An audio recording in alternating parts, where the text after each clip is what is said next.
पुराण का महत्व। चौथा अध्याय। चंचुला की शिव कथा सुनने में रुचि और शिवलोक गमन। भक्तगणों, हम आज आपको संपूर्ण शिव पुराण कथा से शिव पुराण महत्व का चौथा अध्याय, चंचुला की शिव कथा सुनने में रुचि और शिवलोक गमन, श्री सूत जी द्वारा शिव पुराण की महिमा का वर्णन किया गया है, जिसको हम सरल से सरल भाषा में आप लोगों तक पहुंचाने का प्रयास कर रहे हैं।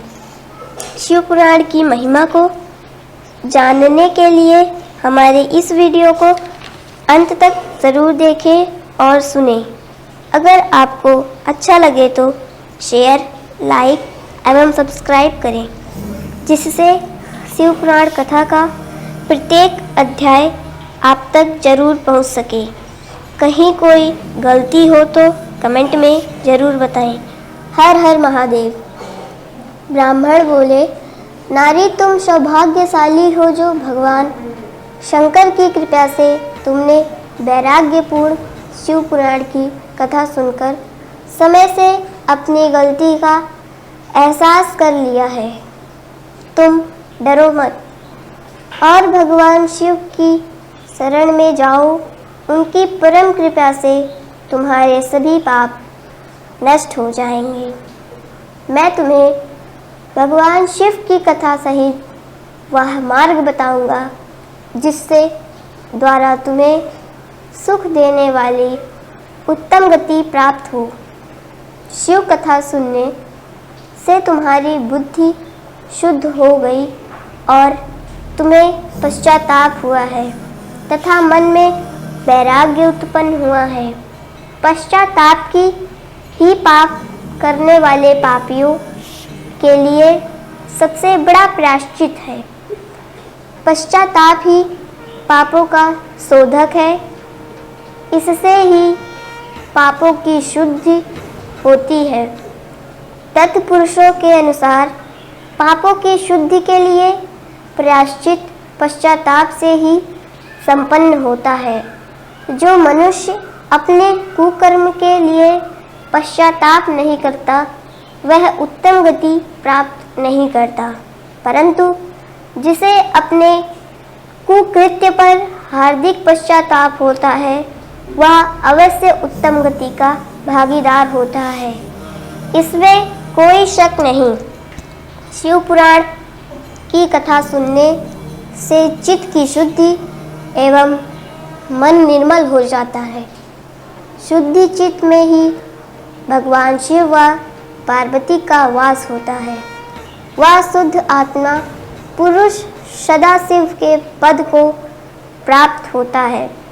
इस कथा का श्रवण सभी मनुष्य के लिए कल्याणकारी है, अतः इसकी आराधना व सेवा करनी चाहिए। यह कथा भव्य बंध रूपी रोग का नाश करने वाली है। भगवान शिव की कथा सुनकर हृदय में उसका मनन करना चाहिए। इससे चित्त की शुद्धि होती है। चित्त शुद्धि होने से ज्ञान और वैराग्य के साथ महेश्वर की भक्ति निश्चय ही प्रकट होती है तथा उनके अनुग्रह से दिव्य मुक्ति प्राप्त होती है। जो मनुष्य माया के प्रति आसक्त है, वह इस संसार बंधन से मुक्त नहीं हो पाता। हे ब्राह्मण पत्नी, तुम अन्य विषयों से अपने मन को हटाकर भगवान शंकर की इस परम पावन कथा को सुनो। इससे तुम्हारे चित्त की शुद्धि होगी और तुम्हें मोक्ष की प्राप्ति होगी। जो मनुष्य निर्मल हृदय से भगवान शिव के चरणों का चिंतन करता है, उसकी एक ही जन्म में मुक्ति हो जाती है। सूत जी कहते हैं, शौनक क्या कहकर वे ब्राह्मण चुप हो गए। उनका हृदय करुणा से भर गया। वे ध्यान में मग्न हो गए। ब्राह्मण का उत्तक उपदेश सुनकर चंचुला के नेत्रों में आनंद के आंसू छलक आए। वह हर्ष भरे हृदय से ब्राह्मण देवता के चरणों में गिर गई और हाथ जोड़कर बोली, मैं कृतार्थ हो गई। हे ब्राह्मण, शिव भक्तों में श्रेष्ठ स्वामीन, आप धन्य हैं। आप परमार्थदर्शी हैं और सदा परोपकार में लगे रहते हैं। साधो, मैं नरक के समुद्र में गिर रही हूँ, कृपा कर मेरा उद्धार कीजिए। जिस पौराणिक व अमृत के समान सुंदर शिव पुराण कथा की बात आपने ही की है, उसे सुनकर ही मेरे मन में वैराग्य उत्पन्न हुआ है। उस अमितमयी शिव पुराण कथा को सुनने के लिए मेरे मन में बड़ी श्रद्धा हो रही है। कृपया आप मुझे उसे सुनाइए। सूत जी कहते हैं, शिव पुराण की कथा सुनने की इच्छा मन में लिए हुए चंचुला उन ब्राह्मण देवता की सेवा में वहीं रहने लगी।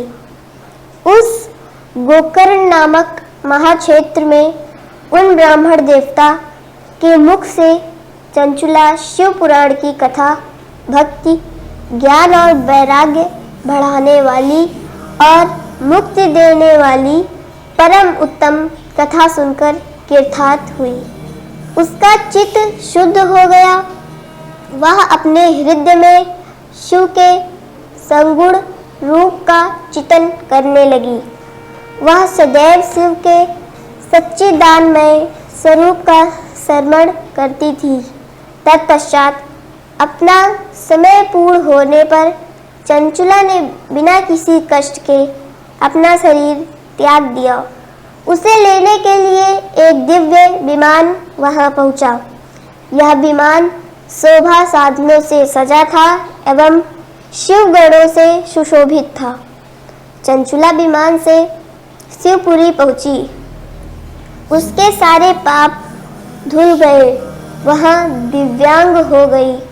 वह गौरांगी देवी मस्तक पर अर्धचंद्र का मुकुट व अन्य दिव्य आभूषणों पहने शिवपुरी पहुंची। वहां उसने सनातन देवता त्रिनेत्रधारी महादेव शिव को देखा। सभी देवता उनकी सेवा में भक्तिभाव से उपस्थित थे।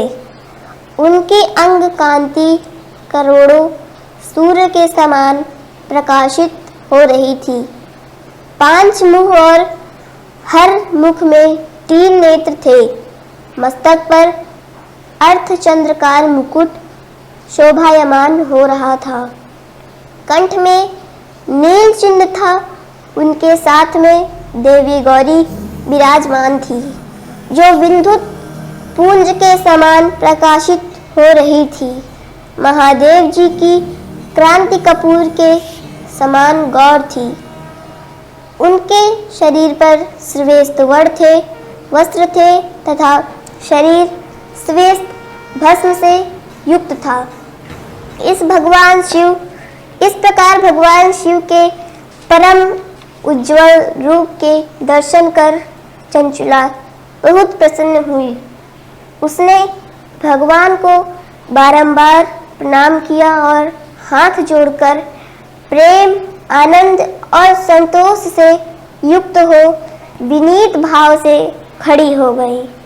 उसके नेत्रों से आनंद सुआओं की धारा बहने लगी। भगवान शंकर व भगवती गौरी उमा ने करुणा के साथ सौम्य दृष्टि से देखकर चंचुला को अपने पास बुलाया। गौरी उमा ने उसे प्रेम पूर्वक अपनी सखी बना लिया। चंचुला सुख पूर्वक भगवान शिव के धाम में उमा देवी की सखी बन गई। भक्तों, हमारा अगला वीडियो 5वां अध्याय बिंदु का पिशाच योनि से उद्धार।